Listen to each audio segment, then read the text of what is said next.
नमस्कार प्रिय मित्रों। आखिर स्त्री का वह कौन सा अंग है जो हर पति को पसंद होता है, और तो वह कौन सा अंग स्त्री के लिए भी बहुत महत्वपूर्ण होता है। नमस्कार और स्वागत करते हैं आपका फिर एक बार हमारे धार्मिक कथाओं के चैनल 18 पुराणों पर। तो चलिए आज की कहानी शुरू करते हैं। मित्रों, सच्ची श्रद्धा से कमेंट में जय श्री कृष्ण और हर हर महादेव जरूर लिखें। दोस्तों, चंदनपुरी नगरी में एक राजा राज करता था जिसकी कोई संतान नहीं थी। एक दिन राजा ने अपनी कुलदेवी से मन्नत मांगी कि उसके वहां एक पुत्र हो जाए तो वह देवी का एक बहुत भव्य मंदिर बनवाएगा। दोस्तों, देवी की कृपा से राजा की पत्नी को एक पुत्र का प्राप्त हुआ। राजा को बहुत खुशी की अनुभूति हुई।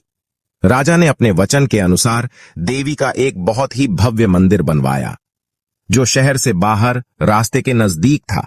हर आने जाने वाले को उस मंदिर में देवी के दर्शन करके ही जाना होता था। जो कोई व्यक्ति जैसी मनोकामना मांगता, उसकी वह इच्छा देवी की कृपा से पूरी हो जाती थी। धीरे धीरे राजा का बेटा बड़ा होता चला गया। मंत्री के बेटे से उसकी गहरी मित्रता थी। इधर राजा भी बूढ़े हो चुके थे। एक दिन मंत्री ने राजकुमार को यह खबर दी कि इस समय राजा साहब की तबीयत बहुत खराब है। वह आखिरी सांस भर रहे हैं। मरने से पहले एक बार आपको देखना चाहते हैं। यह खबर सुनकर राजकुमार तुरंत भागते भागते अपने पिता के पास गए।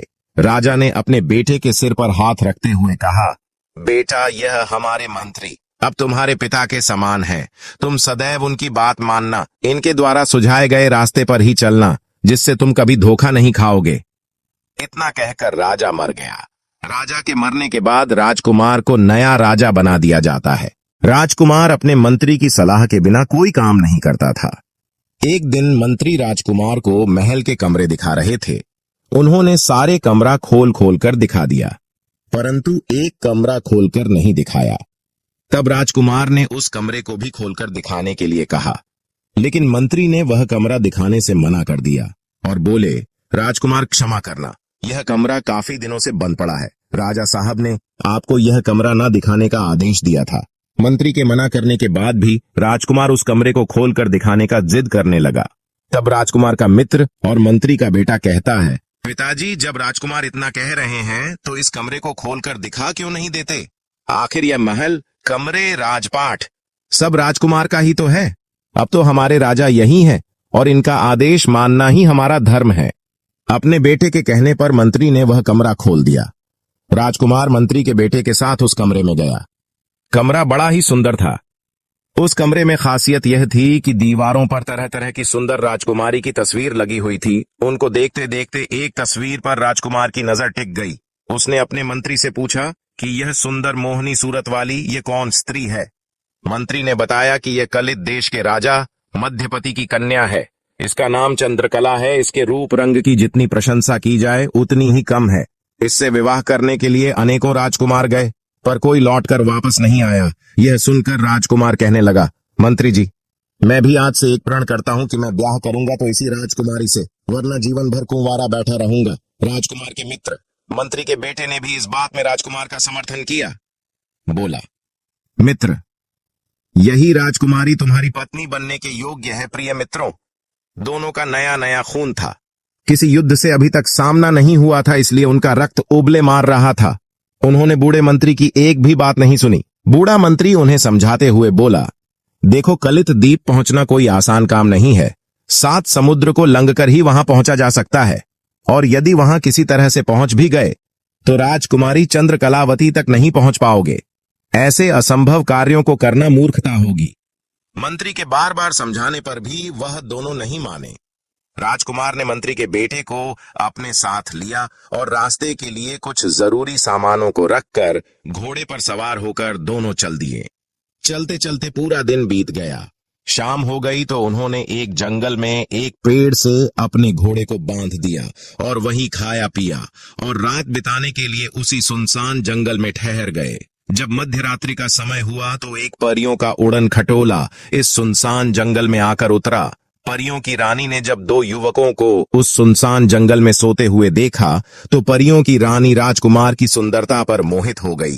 परियों ने उन दोनों को सोते हुए ही उठा लिया। जब राजकुमार और उसके मित्र की नींद खुली तो उन्होंने अपने आप को परियों से घिरा पाया तो वह डर गए और हाथ जोड़कर बोले, हे पारियों, हमें यहाँ से जाने दीजिए। रानी परी कहने लगी, चले जाना, पर जाने से पहले तुम्हें हमसे विवाह करना होगा।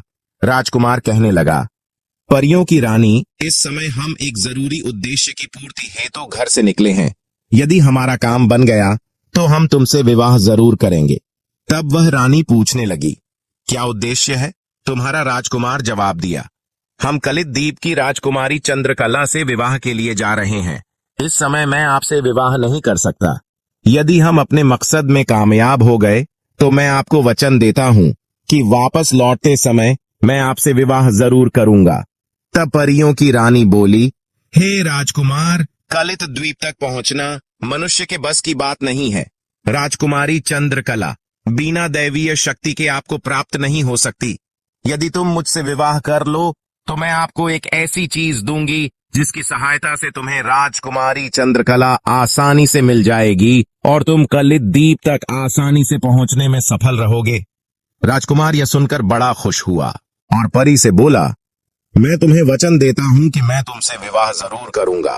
इतना सुनकर परी ने अपना उड़न खटोला और एक अंगूठी उन्हें दे दी और कहा, देखो, इस उड़न खटोला की सहायता से तुम पल भर में कलित द्वीप में पहुंच जाओगे। और यह कोई मामूली अंगूठी नहीं है, इसमें यह करामात है कि यह जब तक तुम्हारी उंगली में पड़ी रहेगी तब तक कोई विपत्ति तुम्हारे ऊपर नहीं आएगी, न किसी का जादू टोना तुम पर असर करेगा। अंगूठी और उड़न खटोला देकर वह परी आकाश में उड़ गई। इधर राजकुमार और उसका मित्र उड़न खटोले पर बैठकर कलित द्वीप को चले गए। वहां पहुंचने पर उन दोनों ने परी की दी हुई चीजों को आपस में बांट लिया। अंगूठी को राजकुमार ने ले ली और उड़न खटोला मंत्री के बेटे के पास रह गया।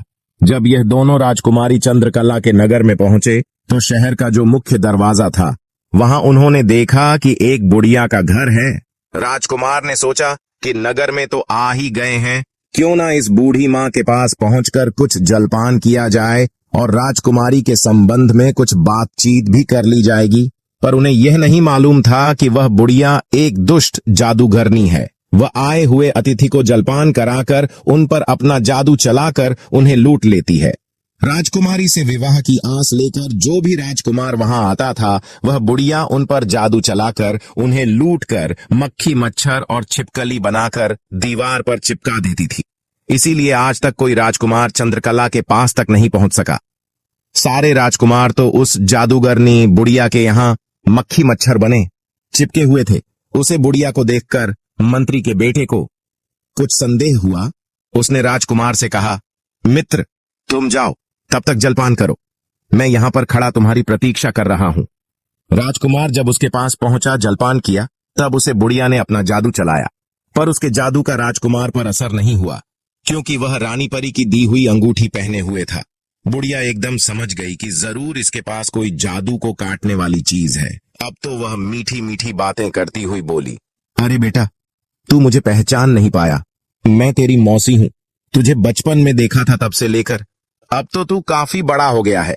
ऐसी मीठी बातें कहकर वह दुष्ट बुढ़िया उस राजकुमार के गले से लिपट गई और बातों ही बातों में उसने राजकुमार की उंगली से अंगूठी निकाली और उसे मक्खी बनाकर दीवार पर चिपका दिया। काफी देर के बाद भी जब राजकुमार नहीं लौटा तो मंत्री के बेटे को संदेह हुआ कि जरूर इस बुढ़िया ने उसे गायब कर दिया है। यदि मैं भी गया तो यह कहीं मुझे भी गायब न कर दे। यही सोचकर मंत्री का बेटा उड़न खटोला पर बैठकर वहां से लौटकर उसी परियों वाले जंगल में आ पहुंचा। और रात्रि में जब परी आई तो मंत्री के बेटे ने उन्हें सारी बात बताई कि एक बुढ़िया ने राजकुमार को गायब कर दिया है। रानी परी ने जब यह सुना तो सारा रहस्य समझ गई। उसने बताया कि उस जादूगर बुढ़िया ने राजकुमार की अंगूठी चुरा ली है और राजकुमार को अपने जादू से मक्खी बनाकर दीवार पर चिपका दिया है। अब तो एक ही उपाय है। समुद्र के बीच में एक छोटा सा द्वीप है जिसमें हजारों की संख्या में ताड़ के पेड़ है। वह ताड़ का जंगल हिंसक पशुओं, शेर, चीता, भालू आदि से भरा पड़ा है। इस वन में एक ताड़ के पेड़ पर एक पिंजरा टंगा हुआ है जिसमें एक चिड़िया बंद है। इस चिड़िया के अंदर उस जादूगरनी के प्राण हैं। यदि तुम उसे मार डालो तो वह बुढ़िया अपने आप मर जाएगी। परी के बताएं तरीके अनुसार मंत्री का बेटा उड़न खटोला पर बैठकर इस ताड़ के वन में पहुंच गया और उसे पिंजरे को उतार लाया। पिंजरे में बैठी हुई चिड़िया की गर्दन उसने मरोड़ दी। जैसे ही चिड़िया की गर्दन मरोड़ी, उधर बुढ़िया भी अपने आप मर गई। अब तो मंत्री का बेटा उसे बुढ़िया के घर पहुंचा तो देखा बुढ़िया मरी पड़ी है। उसने तुरंत उसके हाथ से अंगूठी निकाल ली। राजकुमार ठीक होकर दीवार से छूटकर नीचे गिर पड़ा। उसने अब तक जिन राजकुमारों को मक्खी मच्छर छिपकली बनाया था, वह सब ठीक हो गए। उन सब ने मंत्री के बेटे का बड़ा आभार प्रकट किया कि तुमने आज हमें इस बूढ़िया के बंधन से आजाद कर दिया। अब हम अपने देश लौटकर अपने माता पिता भाई बहन से मिल सकेंगे। मुद्दतें हो गई। झोपड़ी में मक्खी मच्छर बने हुए सभी राजकुमारों के आंखों में खुशी के आंसू थे। वह बार बार उन दोनों को धन्यवाद दे रहे थे। इसके बाद उन्होंने वहीं पर बारात सजाई और उन समस्त राजकुमारों को बाराती बनाया और लेकर रानी चंद्रकला के द्वार पर बड़ी धूमधाम से चंद्रकला के साथ विवाह हुआ और अपने देश को लौट आए। जब राजकुमार चंद्रकला से विवाह के लिए घर से निकला था, तो उसने अपने नगर से बाहर देवी के मंदिर में यह मनौती मांगी थी कि यदि राजकुमारी चंद्रकला से विवाह में कामयाब हुआ तो मैं देवी के आगे अपनी बलि दूंगा। वचन के अनुसार राजकुमार अपनी पत्नी और मित्र को लेकर घर नहीं गया, बल्कि इस मंदिर में पहुंचकर उसने अपनी पत्नी और मित्र को वहीं रोक दिया और अकेला ही मंदिर में प्रवेश कर गया। मंदिर में जाकर उसने तलवार से अपना सिर काटकर देवी को चढ़ा दिया। काफी देर के बाद भी जब वह मंदिर से लौटकर नहीं आया, तो उसका मित्र मंत्री का बेटा उसे देखने के लिए अंदर गया। वहां पहुंचकर मित्र का कटा हुआ सर देखा तो वह घबरा उठा। उसने सोचा कि यह दुनिया बड़ी बुरी है, कोई यह तो समझेगा नहीं कि उसने अपना सर स्वयं चढ़ाया है। सब यही कहेंगे कि राजकुमार की सुंदर स्त्री को देखकर मंत्री के बेटे की नीयत खराब हो गई, इसलिए उसने अपने ही मित्र की हत्या कर दिया। इससे तो अच्छा है कि यह कलंक लगने से पहले मैं भी अपना सर काट दूं। इतना कहकर मंत्री के बेटे ने भी तलवार से अपना सर धड़ से अलग कर दिया। काफी देर के बाद जब मंत्री का बेटा भी लौटकर नहीं आया, तो राजकुमारी चंद्रकला स्वयं उन्हें देखने के लिए भीतर गई और वहां का नजारा देखकर वह भी हैरान थी। उसके पति और उसके मित्र के सर कटे पड़े थे। चंद्रकला सोचने लगी कि दुनिया वाले मुझे हत्यारिन समझे, मुझ पर कलंक लगाएंगे कि जरूर इसका किसी पर पुरुष से संबंध होगा, इसीलिए इसने अपने पति और उसके दोस्त की हत्या कर दी। ये कलंक लगने से अच्छा है कि मैं भी मर जाऊं। इतना कहकर उसने तलवार से जैसे ही अपना शीश काटना चाहा, देवी मां तुरंत प्रकट हो गई और उसका हाथ पकड़कर कहा, हे मेरी पुत्री, ठहर जाओ। मैं तुम्हारी नेकदिली से प्रसन्न हूं। तुम मुझसे अपना वरदान मांग सकती हो। आज जो भी तुम मांगोगी वह मैं तुम्हें अवश्य ही दूंगी। राजकुमारी कहने लगी, हे मां शेरावली, मेरे पति और उनके दोस्त जीवन दान दे दो, मुझे और कुछ भी नहीं चाहिए। देवी ने कहा, हे पुत्री, मैं इन दोनों अभी जीवित कर दूंगी, मगर तुम इनके शिश धड़ से जोड़ दो। फिर चंद्रकला ने वैसा ही किया, लेकिन जल्दी जल्दी में उसने एक का सर दूसरे के धड़ पर मिला दिया। देवी ने उन दोनों को जीवित कर दिया। अब उसने देखा कि यह क्या हो गया। मेरे पति के शरीर पर मंत्री के बेटे का सर जुड़ गया। अब क्या करूंगी, किसे अपना पति स्वीकार करूं? चंद्रकला असमंजस में पड़ गई और कहने लगी, हे मां, मैं तो आज स्वयं ही धर्म संकट में पड़ गई। यहाँ जिस धड़ पर मेरे पति का शिश लगा है वह शरीर उसके मित्र का है। वह दोनों उसे स्त्री के लिए झगड़ने लगे। एक कहता यह मेरी स्त्री है, दूसरा कहता यह मेरी स्त्री है। अब तो वे दोनों झगड़ते हुए फैसला करने के लिए राजा विक्रमादित्य के दरबार में पहुंचे। तो राजा विक्रमादित्य ने समझाया, देखो, नदियों में उत्तम गंगा है, पर्वतों में उत्तम सुमेरु पर्वत है, वृक्ष में कल्प वृक्ष है और अंगों में प्रमुख सर है। एक हाथ ना रहे तो भी मनुष्य जिंदा रह सकता है, दो हाथ ना रहे तो भी जिंदा रह सकता है, दोनों पैर कट जाए तो भी जीवित रह सकता है, पर यदि सर ना रहे तो शरीर प्राणहीन हो जाता है। जिस धड़ पर राजकुमारी के पति का सर है वही उसका पति है, सर के बिना कुछ नहीं है। अब तो चंद्रकला ने जिस धड़ पर अपने पति का सर रखा था उसे ही अपना पति मान लिया और उसने जाकर रानी से अपना विवाह कर लिया। दोस्तों, इस प्रकार दोनों अपने नगर लौट आए। दोस्तों, अब तो आप समझ ही गए होंगे कि पत्नी के लिए पति का कौन सा अंग जरूरी होता है। तो मित्रों, आशा करती हूं कि आपको यह कहानी जरूर पसंद आई होगी। और एक स्त्री को सबसे प्रिय अपने का शिष्य होता है और वह उसी से प्रेम करती है। मित्रों, वीडियो को लाइक और चैनल को सब्सक्राइब करना ना भूलिए। साथ ही कमेंट में सच्ची श्रद्धा से हर हर महादेव जरूर लिखें।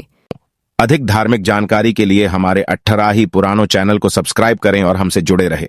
आप सभी का धन्यवाद।